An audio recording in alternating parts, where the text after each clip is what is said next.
Amados irmãos, peço que todos abram suas Bíblias no Salmo 78.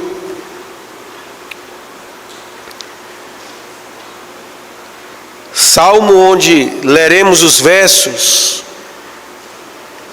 de 3 a 7, exatamente os versos que acabamos de escutar de forma cantada.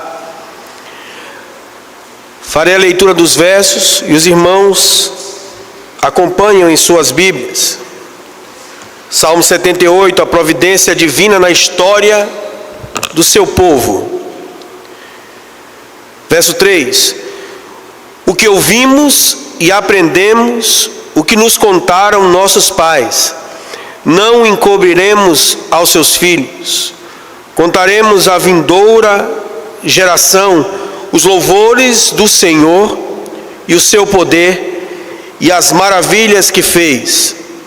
Ele estabeleceu um testemunho em Jacó, instituiu uma lei em Israel e ordenou a nossos pais que os transmitissem a seus filhos, e a fim de que a nova geração os conhecesse, filhos que ainda hão de nascer, se levantassem e por sua vez os referissem aos seus descendentes, para que pusessem em Deus a sua confiança e não se esquecessem dos feitos de Deus, mas lhes observassem os mandamentos.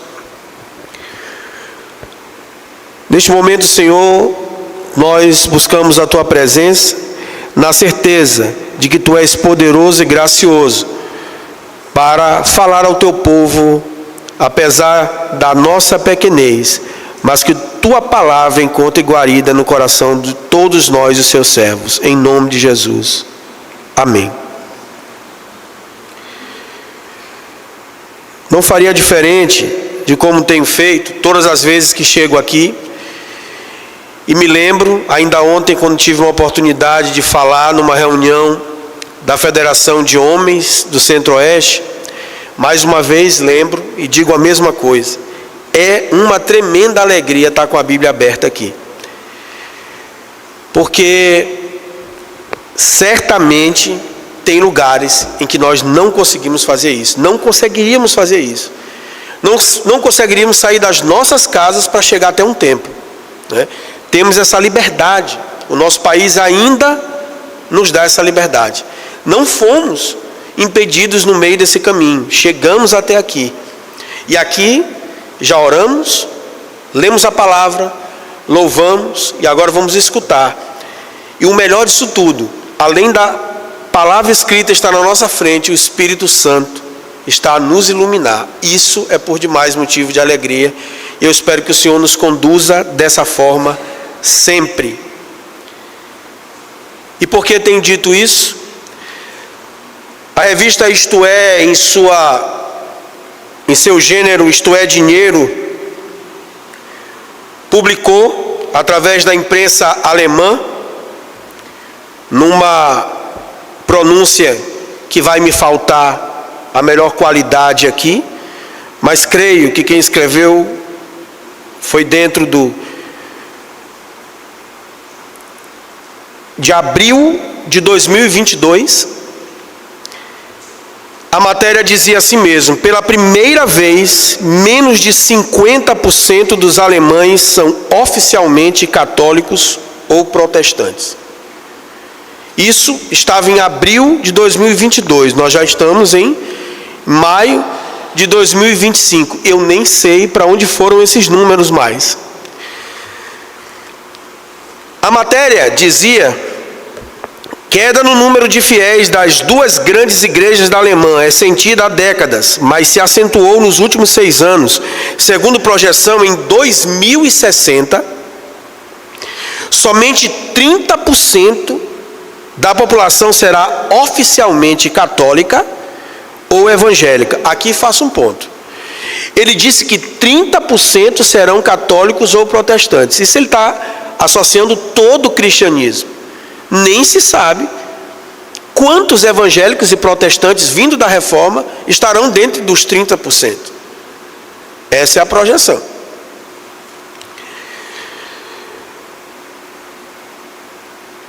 ele disse mais: é um ponto de virada histórico, porque visto como um todo, pela primeira vez em séculos, não é mais normal na Alemanha ser membro da igreja, afirma o cientista social Carsten Frerk, um dos autores da pesquisa. Vocês já ouviram essa expressão muitas vezes sobre o cristianismo. Qual a sua religião? A pessoa responde: sou católico, mas não sou praticante. Quem já ouviu essa expressão? Muitos de nós. Acontece que na Europa agora, meus irmãos, é comum também dizer: você é protestante? Sou, mas não sou praticante.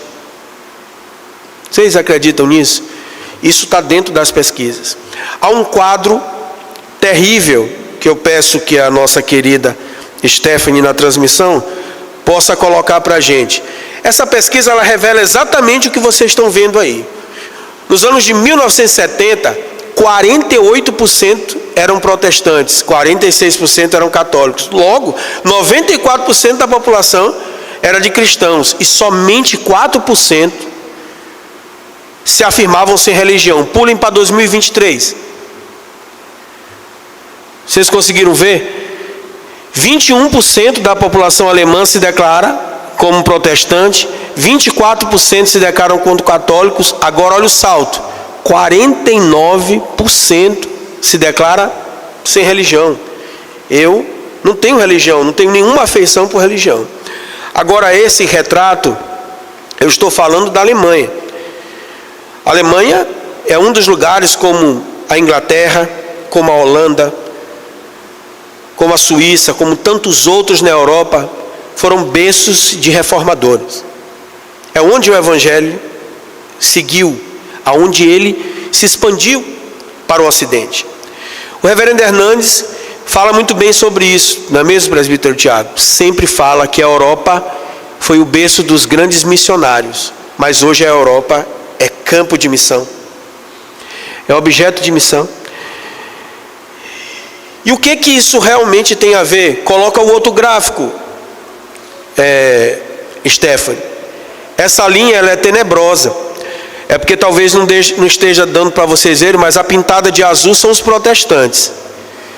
E a que está de verdinho são os católicos. Olha o salto para baixo, na linha do tempo. Enquanto que a vermelhinha são os sem religião. Olha o tamanho do pulo. Pode tirar. O que eu pergunto para vocês e trago como reflexão é o seguinte: o que ouvimos e o que aprendemos, o que nos contaram nossos pais, nós temos encobrido e não falado aos nossos filhos? Porque eu não consigo encontrar outra resposta senão isso. O mandamento é bíblico. O Salmo 78 foi provavelmente escrito nos idos de Davi. Exatamente porque se você começar no Salmo 78 do verso 1, e ele é longo, tal como o 119, não é do tamanho do 119, mas ele é um dos maiores salmos que tem. Quando você chega no Salmo 68, ele já está terminando, né, porque ele tem 72 versos. No Salmo, já no verso 68, ele fala sobre a mão do Senhor conduzindo o seu rei, que era o rei Davi. Só que antes de chegar no 68, ele faz um verdadeiro histórico sobre o que viveu o povo de Israel entre pecado e redenção. Aqui ele diz no 68 que ele tira alguém da tribo de Efraim. Esse rei era o rei Saul. E ele então tira da casa de Jessé um pastor de ovelhas que era Davi. E assim ele encerra o Salmo 78, provavelmente escrito rebuscando essa história. O que eu quero compartilhar com vocês nesta noite, meus amados irmãos, é que as leis do Senhor e o Evangelho de Cristo, de geração em geração, é uma responsabilidade familiar. Eu não posso pensar de outra forma, senão a de atrair para cada um de nós, membros de família, chefes de família, mães de família, que é nossa responsabilidade de que o que ouvimos e o que aprendemos, o que nos contaram nossos pais, nós não devemos encobrir aos nossos filhos. Precisamos contar às vindouras gerações os louvores do Senhor, o poder do Senhor e as maravilhas que Ele fez. E qual é o objetivo disso tudo? Para que não se esqueçamos dos seus mandamentos, da sua lei e da sua palavra. Porque a nossa capacidade de esquecer é simplesmente absurda. E o ser humano é cíclico. Porque nós vamos fazer um histórico entre o Salmo 78 e Juízes. Vocês vão ver o tanto que o povo consegue se esquecer. Amados irmãos, queria colocar para vocês Juízes 2. Ele fala exatamente do momento em que Israel já consegue, após as conquistas de Josué, mais de 30 nações. E aí o Senhor começa a olhar para aquele povo, lá na terra prometida já, mas a sequência é uma sequência de gangorra. Eu vivo um tempo de paz e outro de guerra, e eu preciso que seja levantado um libertador. Após a morte de Josué, Juízes 2, isso está em Juízes 2, de 6 em diante, havendo despedido o povo, Juízes 2, 2:6, havendo Josué despedido o povo, foram-se os filhos de Israel, cada um a sua herança para possuir a terra. Serviu o povo ao Senhor todos os dias de Josué, e todos os dias dos anciãos que ainda sobreviveram por muito tempo. Até a palavra tempo, você está encontrando o quê? Que no tempo de Josué, todo mundo servia ao Senhor. E os que escaparam como anciãos, líderes das tribos, das 12 tribos de Judá, também serviram ao Senhor. Mas olha depois da palavra tempo, o que tem? Depois de Josué, e que viram todas as grandes obras feitas pelo Senhor a Israel, que mais? Faleceu Josué, filho de Nun, servo do Senhor, com a idade de 110 anos. Sepultaram no limite da sua herança em Timate-Heres, na região montanhosa de Efraim, ao norte de Monte Gás. Foi também congregado a seus pais toda aquela geração.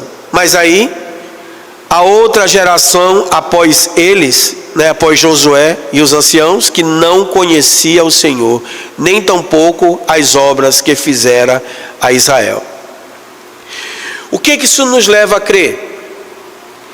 Que Josué, como um líder que substituiu Moisés na liderança desse povo, lutou não só pela conquista das terras em Canaã, mas lutou pela preservação do evangelho diante de todas as tribos de Israel. Diz a palavra do Senhor que em todo o seu tempo o povo serviu a ele. Após Josué, o que acontece é o desastre, Essa geração, após Josué, já se esqueceu do Senhor. Voltemos para o Salmo 78.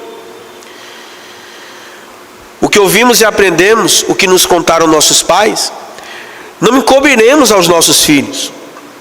Contaremos à vindoura geração os louvores do Senhor e o seu poder e as maravilhas que fez. Verso 6, a fim de que a nova geração os conhecesse, filhos que ainda hão de nascer, se levantassem e por sua vez os referissem a seus descendentes, para que pusessem em Deus a sua confiança e não se esquecessem dos feitos de Deus. Vejam que a expressão não se esquecer é extremamente fundamental. Agora olha o que acontece em Juízes, exatamente como nós estamos destacando, o quadro cronológico dos Juízes. A Stephanie pode até colocar essa parte. É o outro, é o branquinho, o que fala sobre quem julgou a terra de Israel naquela época. Ele é pequeno, mas prestem bem atenção no que vai acontecer aí. Em Juízes 3, de 7 a 11, nós estamos vendo um tempo em que Israel foi liderado por Otiniel. Ele é quem lidera o povo de Israel após Josué.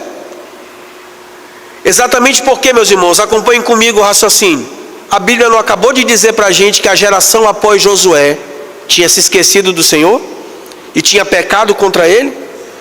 Exatamente o que acontece é o seguinte, que com esse pecado, eles foram escravizados e submetidos a outros povos por 8 anos, tempo de opressão. E aí, depois da opressão, vem a oração, né? Aí se lembra do Senhor, pede um libertador, aí o Senhor levanta Otiniel. Agora olha lá, Juízes 3, né? Juízes 3, 7. Eu queria que vocês lessem Juízes 3, 7 comigo. Quem puder abrir, Juízes 3, 7. Otiniel livra os israelitas do poder de Cusã-Risataim. Leiamos. Os filhos de Israel fizeram o que era mal perante o Senhor e se esqueceram do Senhor seu Deus e renderam culto aos Balaíns e poste ídolo. O que nós vimos no Salmo 78, o que ouvimos e aprendemos, o que nos contaram nossos pais, não encobriremos aos nossos filhos, para que as futuras, vindouras gerações não se esquecessem do Senhor. O que foi que eles fizeram aqui? Se esquecer. Agora observa que o verbo esquecer vai acompanhar o livro de Juízes todinho. Esse aqui foi Otiniel que nós vimos. Agora olha lá, quando a servidão caiu em Canaã sob Jabim, né? No caso de Débora e Baraque, no caso de Eude, no caso de Sangá, no caso de Gideão, Tola, Jair, Jefité, todos esses que julgaram até o último Sansão. Se vocês forem olhar no prefácio de cada um dos capítulos que inicia Juízes, vocês vão ver Juízes 4, 1. Os filhos de Israel tornaram a fazer o que era mal perante o Senhor. Se vocês forem lá para a situação depois de Débora, opressão dos midianitas, Juízes 6, fizeram os filhos de Israel o que era mal perante o Senhor, por isso o Senhor os entregou. Vocês vão ver a alternância de expressão, fizeram o que era mal perante o Senhor, se esqueceram do Senhor. Juízes inteiro, para cada um desses aí. Agora, observem comigo, como o tempo de opressão é um, reverendo Ângelo, mas a graça de Deus se multiplica. Vocês encontraram uma progressão aí, quem é da matemática, ou uma PA ou uma PG, né? Porque Deus é farto. Olha lá, olha o tempo de opressão de Otiniel, 8 anos. Olha o tempo de paz, 40 anos. Depois de 40 anos de paz que Otiniel julgou o povo de Israel, oprimiram de novo, ó. Fizeram o que era mal perante o Senhor, se esqueceram do Senhor, 18 anos de opressão. Taca, 80 anos de paz. Olha que Deus é tão bom, que Ele já aumentou aí, nossa professora de português, agora vamos pensar a matemática, Gisele, né? De 40 Ele pulou para 80, olha como Deus é bom, Tiagão. Bom demais, né? Nós temos outro no caso de Débora e Baraque, né? Uma juíza que também foi levantada para liderar o povo de Israel, junto com Baraque e Débora, mulher forte, né? Foi lá, ó. Olha o tempo de opressão, 20 anos. Depois dos 20 anos ele deu de novo 40 de paz. Gideãozão contra os midianitas, 7 anos de opressão. Dos 7 aí já foi grande, hein? 40 anos de paz.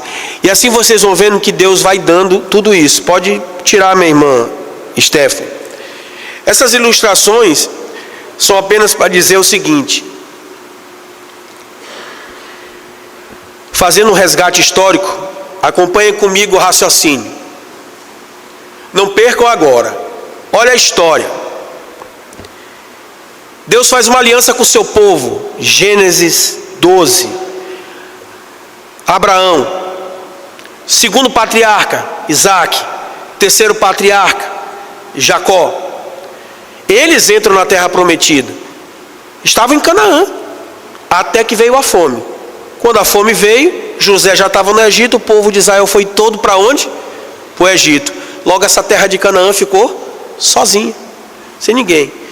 E a fome pegando. Beleza, o povo de Israel ficou bacana no Egito. Só que o faraó morreu, Ângela. E José também. E o povo do Egito ficou como? O povo de Israel no Egito ficou como? Escravizado. 400 anos. Nesses 400 anos, essa terra foi habitada pelos cananeus, heveus, jebuseus, amorreus e tudo quanto é eus, que vocês puderem ler aí, é nome que só, todo mundo lá. Depois de 400 anos de opressão, o Senhor suscita um libertador. Quem é ele? Moisés. Aí Moisés vai lá, tira o povo. Ah, Moisés, eu vou morrer de fome. Lá vem o maná. Ah, Moisés, essa comida não tem tempero. Aí vinha uma codornize, vinha uma carne, vinha um negócio melhor. Tá. Moisés, vou morrer de sede. Lá vai a rocha de Meribá. Aí Moisésão ficou um pouco chateado, largou o cajado na rocha, pecou e não entrou. Nem ele. Acompanhem bem. O pecado custa caro. E o salário do pecado é a morte. Na hora da rocha de Meribá morreu Arão e logo depois Moisés. E ninguém entrou na terra prometida. Somente 2. Concordam comigo? Quem foram eles? Josué e Calebe. Uma geração inteira morreu no deserto. Uma saiu do Egito e viu as maravilhas. Não se esqueça, o que ouvimos e aprendemos, o que nos contaram nossos pais. Eles contaram. Por que eu disse que isso aqui é importante? Está tudo escrito. A Bíblia está na minha frente, inclusive no meu celular. Para ser mais rápido ainda de eu achar. Né? Até o chat GPT nos ajuda. Naquela época não tinha nada disso. Era os pais falando aos filhos. O ensino era oral. Precisava ser oral. E eles contavam sobre o mar vermelho se abriu, o Senhor nos tirou, e caiu o maná, e uma coluna de fogo nos seguia, né? Mas acreditem vocês, viu, meus irmãos? Para cada uma dessas histórias contadas, sempre aparecia um para dizer que era mentira. Alguma diferença do que acontece hoje? Quem aqui nunca tentou falar sobre as verdades do Evangelho e a pessoa disse para você na sua cara que a Bíblia é cheia de historinhas fantásticas? Que mar vermelho que se abriu. Que mula de Balaão que falou. Como é que esse rio Jordão se abriu? Aliás, tem gente que se esquece que o rio Jordão se abriu. Foi só o mar vermelho não, viu? O mar vermelho se abriu para Moisés, assim como o Jordão se abriu para Josué. Não se esqueça. E tudo isso estava na frente do povo de Deus. Mas o que acontecia? O povo pecava, descria. As mentiras eram tão contadas que na guerra de Jericó, que foi a primeira cidade a ser conquistada em Canaã, não faltou quem descresse. Primeiro que ninguém em Canaã cria que o povo de Israel fosse passar aquele Jordão. Como é que vai passar mais de 600 mil pessoas num Jordão? Ninguém vai acreditar. Não, mas eles já passaram o mar vermelho. Mentira, isso era mentira. Passaram.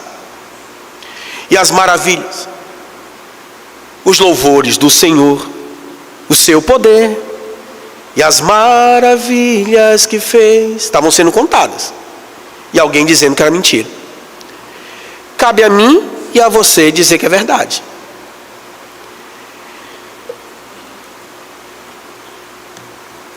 As leis do Senhor, o Evangelho de Cristo, é para ser passado de geração em geração, e esse é um compromisso familiar. As verdades do Salmo 78, correlatas com Juízes 2, elas nos dão 3 ideias de compromisso indiscutíveis. A primeira delas é o compromisso com a fidelidade às Escrituras. Ou a gente se apega às Escrituras, ou a gente perdeu o roteiro da nossa vida. Se estivéssemos falando numa orquestra, nós perderíamos a partitura, ou então estaríamos cegos para o maestro. Precisamos voltar às Escrituras. É nelas que encontraremos as verdades. O compromisso com a fidelidade às Escrituras, vocês podem encontrar no Salmo 78, verso 3. Acompanhem os verbos que estão aí no Salmo 78. O que ouvimos e aprendemos, o que nos contaram nossos pais. Quantos verbos minha professora Gisele Sá? 3, né? 3 verbos. Agora, estudemos os verbos. Ouvir, aprender. Esses dois, você concorda comigo que eles estão passivos? Eles nos colocam uma ação de forma passiva, né? Porque quem ouve, ouve alguém falando, né? Então, o que ouvimos, logo eu preciso que alguém seja o emissor dessa verdade. Eu ouvi e o que eu aprendi. Então, nós estamos falando de uma responsabilidade absurda, absoluta dos pais. Eu queria lembrar vocês que o Pentateuco foi escrito por quem? Moisés. Havia alguma coisa escrita para Moisés escrever alguma pesquisa que ele pudesse fazer? Vocês conseguiram compreender o tamanho dessa importância? Moisés relatou 5 livros da Bíblia: Gênesis, Êxodo, Levítico, Números e Deuteronômio.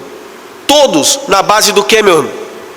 Do que ele ouviu, do que ele aprendeu, do que contou aos seus pais, do que não encobriu os seus pais, para que as futuras gerações, a partir de Moisés, também pudessem ver o poder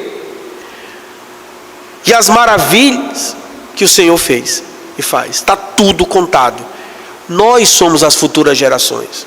A pergunta é: o que você ouviu, o que você aprendeu, você está contando aos seus filhos? Precisamos nos perguntar. Outra. Concorda, minha querida professora, que ouvir e aprender está no passivo, mas contar é ativo. Então eu preciso contar, porque tem gente, Tiagão, que ouve, mas não aprende. Tem gente que ouve, aprende, mas não conta nada. Eu vim para o culto, muito bom, as músicas muito bem tocadas, gostei desse louvor, muito legal. Rapaz, a irmã canta bem, né? Não passa daí. Amanhã ele se esqueceu de tudo, não sabe mais nada, entendeu? E para nós, a certeza dessa questão do passivo, eu preciso ser passivo até 2 pontos: até ouvir e até aprender. E eu preciso ser ativo para poder contar. Saulo, mas eu venho para a igreja, eu trago meus filhos para a igreja. Hoje nós estávamos vendo uma cena no shopping, a minha cunhada falou assim para mim: olha, Saulo, está que nem aquele desenho que tu mostrou aqui naquela reunião da SAF que a gente estava. Estava falando sobre a influência digital, essa questão tão avassaladora que as tecnologias nos tomam, né? E eu coloquei uma imagenzinha dos pais, assim, no celular, e os filhos. Quer dizer, tinha uma cena hoje no shopping em que a mãe estava numa cena de mãe. Hoje não é dia das mães? Estava ela e a filha. Só que a filha estava no sorvete e ela no celular. E às vezes a filha olhava para ela e ela, celular. E aí a minha cunhada falou: olha, está igualzinho o desenho que tu mostrou lá na palestra. Certamente, muitas vezes, a nossa rotina de vida tem impedido que o que aprendemos e o que ouvimos, nós deixemos de contar aos nossos filhos. Josué 24, 14 e 15. Peço que a nossa querida Stephanie possa exibir. Josué 24, 14 e 15, um verso bastante conhecido. Josué na frente do povo, fazendo aquilo que Deus queria que ele fizesse. Confrontou a todos dizendo: agora pois temei ao Senhor, e servi-o com integridade, e com fidelidade deitai fora os deuses aos quais serviram os vossos pais da além do Eufrates e no Egito, e servi a quem? Ao Senhor. E aí ele continua: porém, se vos parece mal servir ao Senhor, escolhei hoje a quem sirvais, se aos deuses a quem serviram vossos pais que estavam da além do Eufrates, ou aos deuses dos amorreus em cuja terra habitais. Eu e a minha casa serviremos ao Senhor. Observem, gente, que nesse momento aí, você está finalizando o livro de Josué. 31 ou 32 cidades já haviam sido conquistadas. Josué já estava prestes a fazer a repartição das heranças. E mesmo assim Josué, apertando o povo. O que ele ouviu e o que ele aprendeu, ele não deixou de contar. E ele estava segurando uma geração inteira. Qual foi o resultado disso? Minha querida Cíntia, o que a Bíblia diz: toda a geração de Josué serviu ao Senhor. Agora o problema é que quando a gente se depara com um erro, muitas vezes a gente é complacente. Quando a gente se depara com a desídia, nós somos silenciosos. Quando a gente se depara com o arrefecimento da fé,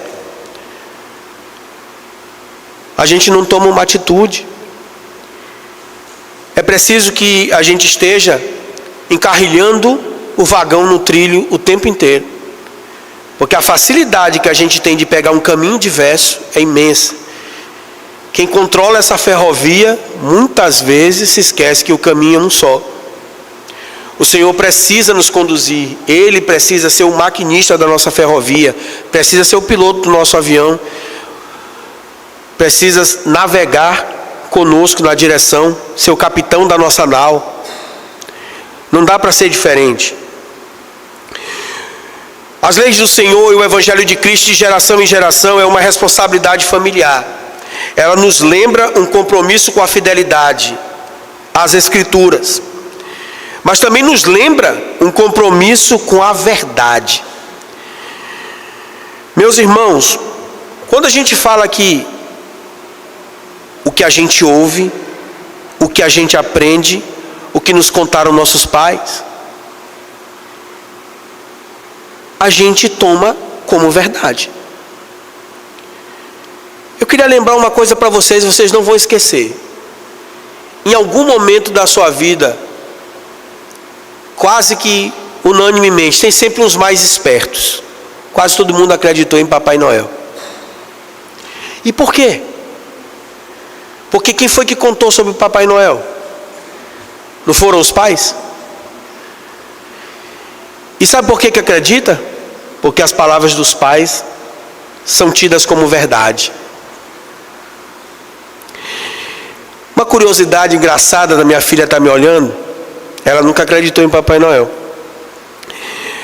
A gente brincava, tinha uma palavra carinhosa que a gente falava, em vez de eu falar umbigo, eu falava bigo. Bigo. E aí outro dia ela chegou na aula, papai, o senhor me enganou a vida inteira. Eu passei vergonha porque na aula de ciências me disseram que o nome era umbigo e não era bigo. Parece bobagem isso, né? Mas o que eu estou querendo dizer é que a palavra dos pais é verdade, Nemésia. O que ouvimos e o que aprenderam, o que nos contaram nossos pais, a gente não deve encobrir aos nossos filhos, porque elas são verdade. E quando a gente toma como verdade, essa verdade é absoluta. Agora vejam que o Salmo 78 e o que fez Josué lá atrás foi exatamente lidar com a verdade. Qual era a verdade pregada ao povo de Israel nas mãos de Josué? Era exatamente aquilo que foi dito por Moisés, as tábuas da lei, os 10 mandamentos. Era a lei. E ele botava a tábua, ele lia de novo e fazia. Não era isso? Está tudo lá escrito. E o que a gente deve fazer? São as verdades de Cristo. Hoje nós temos o Evangelho de Cristo. O Senhor é o nosso resgatador. Se voltássemos o quadro, eu queria lembrar vocês o seguinte: Otiniel, Jeú, Débora, Baraque, Sansão, todos eles foram juízes em Israel. Antes deles, teve Jair, Jefté. A história deles é muito interessante, cada um deles. Leiam um livro de Juízes, é muito interessante, forte. Mas o que eu queria dizer para vocês é o seguinte: acaba nos lembrando um pouquinho da figura de Cristo, cada um deles. Vamos pensar. Noé como um libertador, cada um dos patriarcas. Moisés, depois de Moisés, Josué. Depois de Josué, todos esses juízes. Depois destes juízes, os reis, né? E todos eles pareciam ter uma missão de libertar o povo de Israel, conduzir e proteger a terra prometida. Observem que depois de Moisés, saga vitoriosa de Moisés e Josué, vem os juízes que muitas vezes fracassaram. E depois disso, a Bíblia também vai relatar para a gente vários reis. Porque o que eu estou lendo para vocês em Juízes não é diferente do que vocês podem ler em Reis.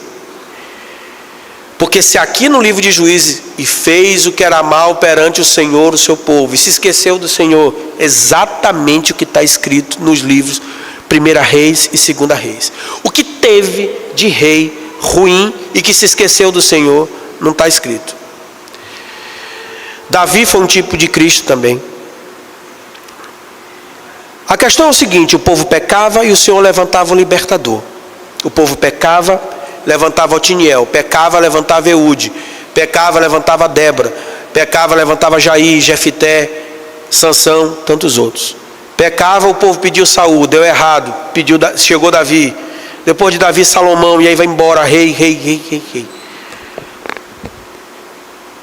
Olhem para mim e me respondam. Nós continuamos pecando? Falhamos, né? A gente precisa de libertador? A gente precisa que algum libertador seja levantado? É um político, é? Deus vai levantar alguém para redimir o seu povo? Se a gente pensar assim, você está esquecendo, do sacrifício da cruz. Esse libertador, meu querido, eu quero te dizer que ele já veio. Ele é o Senhor Jesus Cristo. O povo pecava, levantou juízes. O povo pecava, levantou reis.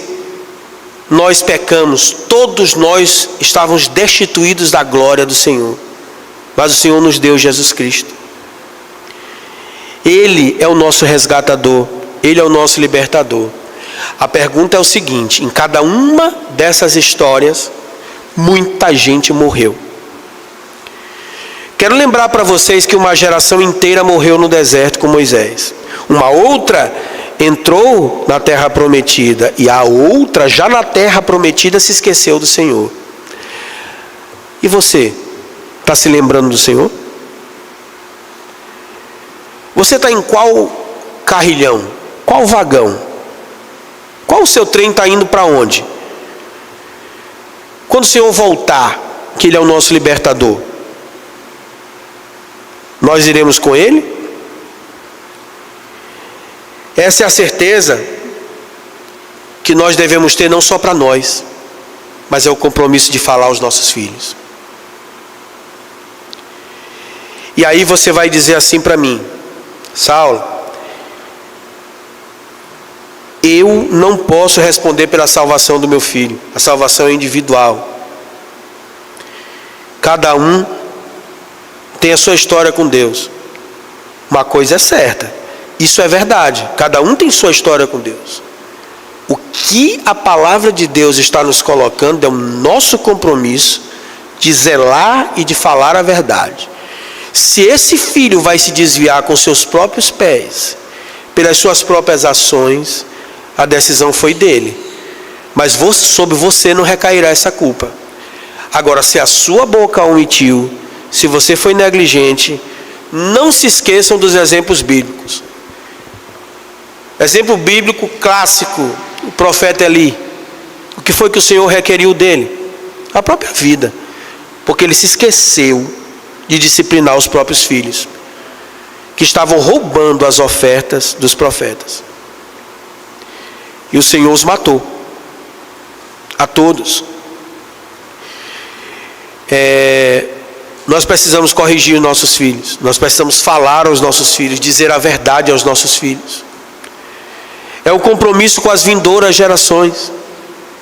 O Evangelho não vai sair de outra forma se nós não pregarmos o Evangelho. O primeiro campo missionário de todos nós é a nossa casa. É a nossa família. Você pode ser o maior pregador do mundo, Mas se você não pregou na sua casa, você errou. Se a sua casa não ouviu o Evangelho de Cristo através de você, você errou. Você pode dar o melhor estudo para o seu filho. Você pode colocá-lo na melhor faculdade. Você pode promover a melhor educação para ele. Aliás, o que não falta são oportunidades aos nossos filhos. Desde pequeno, nós os colocamos em milhões de atividades. É futebol, é academia, é psicólogo, é treinamento de Kumon, é inglês, é escola bilíngue, é certificação internacional, é isso, é aquilo outro, é tanta coisa que a gente faz. Eu quero dizer que tudo isso é muito lindo, mas se você não matriculou ele na EBD, você falhou. Desculpa, mas é verdade. E a fatura chega. Chega. Ela é alta. Ela é alta. Ah, Saulo, mas tem gente que já fez tudo isso, mesmo assim o filho desviou. A culpa não é dele. Você como pai fez seu papel. Você fez seu papel. Faça o seu papel, porque o Salmo 78 não disse que era o que ouvimos e aprendemos, o que nos contaram nossos pais, nós vamos contar ao pastor para ele pregar na igreja. Não está escrito isso aqui. O que ouvimos e aprendemos, o que nos contaram nossos pais, vou passar ao diretor da escola para ele ensinar para o meu filho. Não está. Não está escrito aqui. O que ouvimos e aprendemos, o que nos contaram nossos pais, vou passar para o professor particular para ele ensinar. Não está. O que ouvimos e aprendemos, eu vou passar para o professor de artes marciais, porque afinal de contas, quem treina judô fica mais disciplinado. Quem faz uma arte marcial fica melhor. Não está escrito isso aqui não. É um compromisso familiar. É de pai para filho.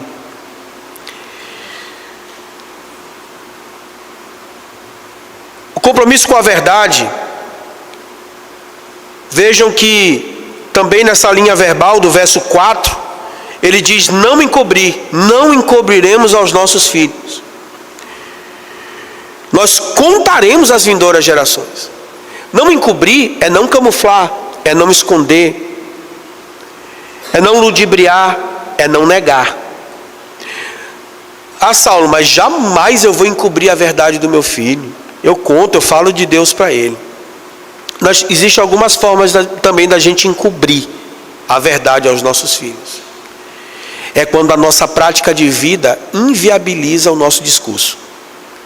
Não tem cortina pior do que essa. Eu posso vir para cá falar do Evangelho de Cristo, mas se eu for terrível dentro da minha casa, eu já joguei um manto por cima desse Evangelho. O meu filho não acredita em mim. O meu filho não me reconhece como um servo do Senhor. Eu estou encobrindo a verdade do Senhor. Porque o meu testemunho de vida não se coadunou com a verdade com que eu estou pregando. Vejam que ele termina o verso 4 dizendo: contaremos às vindouras gerações os louvores do Senhor, o seu poder e as maravilhas que fez. Quando vocês olham para a Bíblia, vocês vão encontrar em cada versão das vitórias, em cada situação fantástica, muitas delas foram produzidas louvores. Concordam comigo? Cântico de Miriam. Concordam comigo o cântico de Débora? Concordam comigo o cântico de Ana? E os inúmeros salmos produzidos por Davi? Davi não só compunha, como ele dizia, ao mestre de canto. Era a partitura, estava lá. Louvores, louvores. Agora, vocês se lembram como as muralhas de Jericó caíram? Foi tiro de canhão? Foi lança? Olha, ele sabe ali que não foi. E foi como?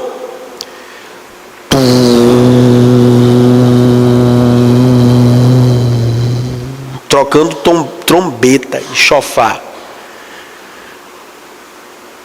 E os sacerdotes conduzindo a arca e o sonzão para cima daquela muralha. Não teve um tiro, meu irmão. Foi só louvor. Os louvores do Senhor precisam ser contados. Isso é maravilha.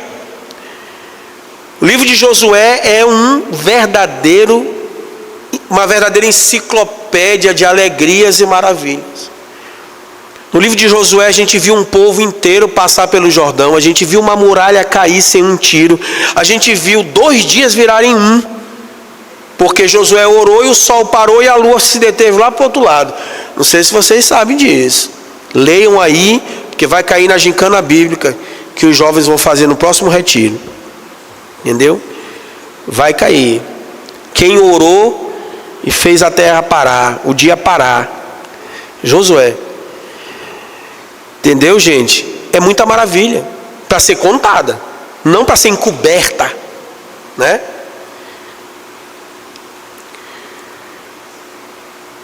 Quando você olha Juízes 2, de 8, 9 e 10, né? Juízes 2,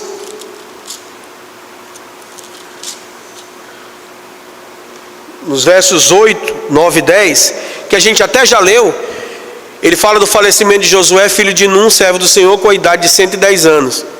O 9, ele diz que ele foi sepultado nessa terra de Efraim, e aí vem o 10, né? Uma outra geração se levantou que não conhecia o Senhor, nem tampouco, olha só esse finalzinho, era o que eu queria trazer de resgate para cá, nem tampouco as obras que fizera a Israel. Uma coisa é você dizer que Deus existe. Ah, eu creio em Deus. Ah, mas vamos ser sinceros, negócio de Mar Vermelho não dá. Mar Vermelho não se abriu. Rio Jordão se abriu, não, deve ter havido uma pororoca lá. Vocês já viram alguém ficar falando essas bobagens? Eu já vi. Não, aquilo ali era sazonal. É porque vocês não olham aqui a ponte de São Francisco, não tem vez que ela fica sequinha. Isso que acontecia assim lá, os caras falando. Olha, eu queria dizer para você o seguinte: quem é o pai da mentira? O diabo. E quem é a verdade e a vida? É Cristo. É nessa que devemos fiar as nossas histórias. O Senhor fez sim maravilhas. As obras do Senhor foi feita no povo de Israel, e Ele faz maravilhas até ao dia de hoje. Meus amados irmãos, por fim, as leis do Senhor e o Evangelho de Cristo, de geração em geração, é uma responsabilidade familiar. Por quê?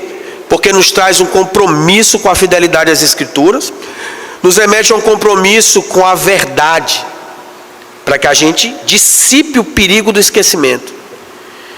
Mas também é um compromisso paternal, de DNA, geracional. É um compromisso meu como pai, da minha esposa como mãe e de cada um de nós como família. Não dá para pensar de outra forma. Veja que a ideia geracional e de DNA, ela está cravada no verso 6 em diante. A fim de que a nova geração eu gerei. Quem gera? Biologicamente, são pais. Pais e mães. A fim de que essa nova geração os conhecesse. Filhos. Quem gera filhos? Pais. Filhos que ainda hão de nascer. Não só os filhos que você está pregando, mas o compromisso com aqueles que ainda vão nascer, né? Eu vejo o tanto que o pastor Antônio fala dos seus netos, né, pastor? O cuidado, o carinho que ele tem com os netos, né? É ou não é uma forma de pensar nas próximas gerações? Qual é o avô que quer realmente ver o seu neto distante de uma verdade que ele conhece? Ninguém quer isso. Você não quer para seu filho, você não vai querer para seu neto, você não quer para geração nenhuma. Quem conhece a verdade precisa transmiti-la. A fim de que a nova geração os conhecesse, filhos que ainda hão de nascer, se levantassem por sua vez e os referissem aos seus descendentes, para que pusessem em Deus a sua confiança e não se esquecessem dos seus feitos, dos feitos de Deus, mas eles observassem os mandamentos. Amados irmãos, o compromisso com a fidelidade é uma realidade. Fidelidade às Escrituras. O compromisso também com a verdade, né? A verdade é o Evangelho que a gente conhece. São as leis do Senhor e o Evangelho de Cristo. Agora, o compromisso familiar, ele é algo indissociável, indelével, intransferível. Não dá para passar para outro. Estou deixando uma procuração aqui, porque eu estou viajando. Vou deixar aqui para meu irmão cuidar da minha filha. Não dá. Pai é pai e mãe é mãe. Inclusive no Dia das Mães a gente pode dizer: mãe é mãe, o resto é pai. Isso é uma poesia que poderia ser dita por qualquer um aí que pensa pouco, mas é verdade, né? Mãe é mãe, o resto é pai, e só sobra para eles dois cuidarem mesmo. Tem gente que terceiriza tudo, inclusive o amor. Chega no aniversário lotado, o bolo está lá, né? Eu sempre gosto de contar essa história do bolo, né? Ora, quem mandou fazer um bolo pensou, né, em como é que vai acontecer lá, as fotos que vai ser tirado. Aí você solta o seu meninão na festa, e o menino, ó, mete dedo no bolo, quer tirar a primeira foto, chora se não der o primeiro pedaço do bolo para ele, e os pais, ó, só cantando parabéns, faz nada. Vai se deixando.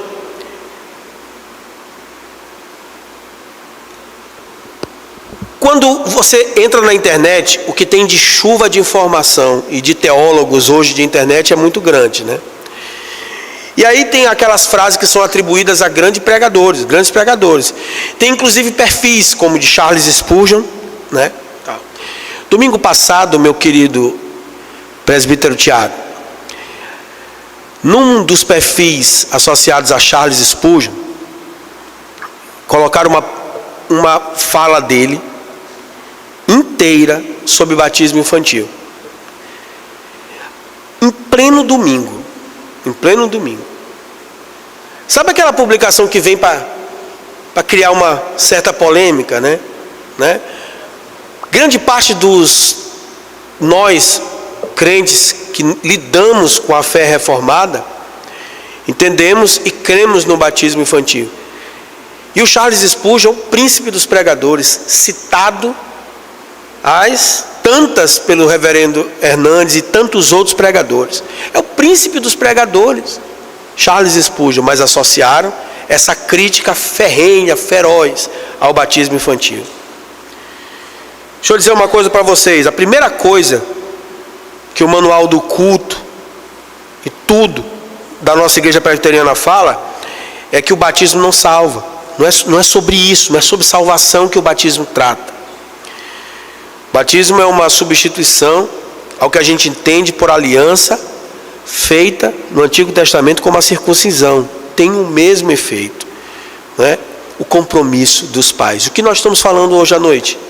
O que ouvimos e aprendemos, o que nos contaram nossos pais, nós não podemos encobrir aos nossos filhos.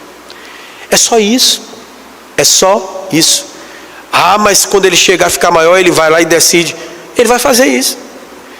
Só que você precisa assumir seu compromisso. Você precisa vir aqui. E quando você vier aqui, sabe o que o pastor Antônio vai fazer com você? Ou qualquer um que for batizar você? Ele vai chegar, você por si próprio reconhece que são salvos pela fé em Cristo e não por causa de qualquer coisa que tenham feito, mas simplesmente pela obra consumada em Jesus Cristo no Calvário. Ele vai perguntar isso. Você, papai e mamãe, crê nisso? Depois, você, papai e mamãe, vocês compreendem que esta não é uma ordenança salvífica, né? Não estou dizendo que vai ser salvo seu filho, mas que essa criança precisará no futuro confessar sua própria boca que Cristo é o seu Salvador. É isso que você vai ouvir do pastor aqui. Vocês entendem que este sacramento não serve como amuleto, mas nele você se compromete com Deus no sentido de educar a criança no temor e na demonstração do Senhor, orar por ela, com ela, mantê-la na casa de Deus e com o povo de Deus, para ser fiel em sua vida familiar com Cristo, enquanto vocês viverem juntos com ela e fazerem o máximo que puderem para pessoalmente conduzi-la a um conhecimento salvífico de Cristo em uma idade mais adiantada. Tem verdade melhor do que essa? Está tudo aqui, gente. Não é o Salmo 78 que está aqui, o que ouvimos? Papai e mamãe, se você ouviu, se você aprendeu o que contou seus pais, Você não deve encobrir seus filhos, você deve lutar por ele, você deve orar e tal. Todas essas perguntas são feitas no batismo infantil. Queria dizer para vocês o seguinte: Abraão circuncidou seus filhos? Isaac e Ismael circuncidou. Isaac circuncidou seus 2 filhos? Quem são os filhos de Isaac? 2 irmãozinhos bacanas, Esaú e Jacó. Não estava circuncidado não? Vocês acham mesmo que Isaac não circuncidou os 2? Circuncidou. E o que foi que Deus fez com os 2? Eu amei a Jacó e me aborreci de Esaú. É compromisso salvífico a circuncisão e o batismo? Não. Mas é dever dos pais fazer. Entregue a verdade ao seu filho. O que você ouviu, o que você aprendeu, você tem que falar aos seus filhos. Você precisa falar às suas gerações. Você não pode encobrir.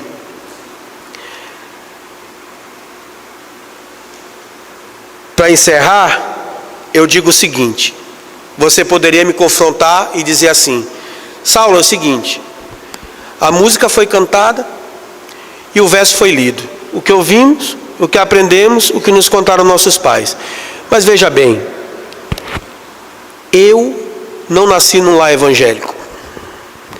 Eu não tenho um pai evangélico. Ninguém me ensinou.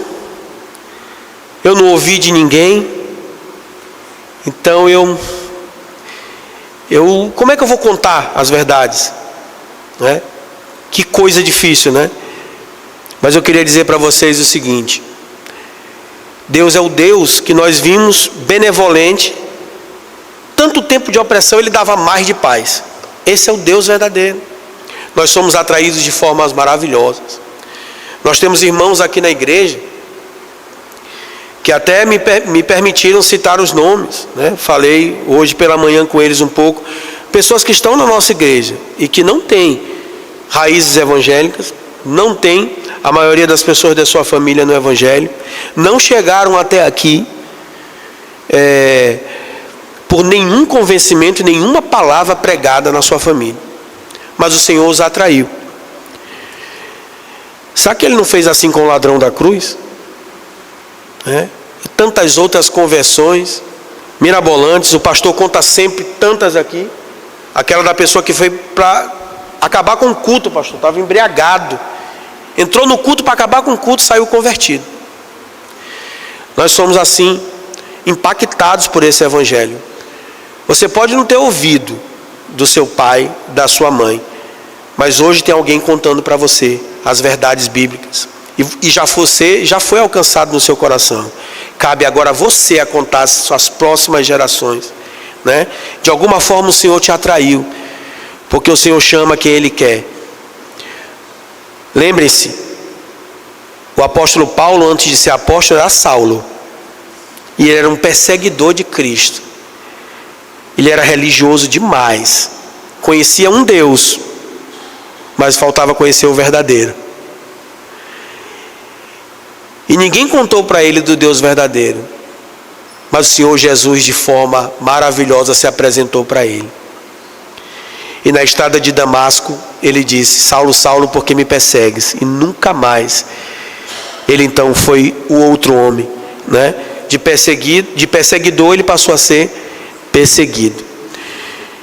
Que o Senhor Jesus acalente os nossos corações com a sua palavra e nos dê a certeza de que as leis de Deus, o Evangelho de Cristo, é um compromisso familiar, que eu não posso entregá-lo a ninguém, não a matrícula de escola, nem a professor particular, nem a pastores, nem a ninguém, é nosso. Todas as outras coisas, elas somam, elas vêm para ajudar. O Senhor nos abençoa com essa oferta da graça. É a igreja, são os pastores, são os presbíteros, são os irmãos, mas o compromisso é ser o meu irmão como pai, é ser uma mãe no seu dia de mãe, que é todos os dias. É cada um de nós fazendo que as futuras gerações possam se alegrar com o que você ouviu, com o que você aprendeu, o que contaram os seus pais. Não encubra seus filhos, para que ele não se esqueça jamais, em nome de Jesus. Amém.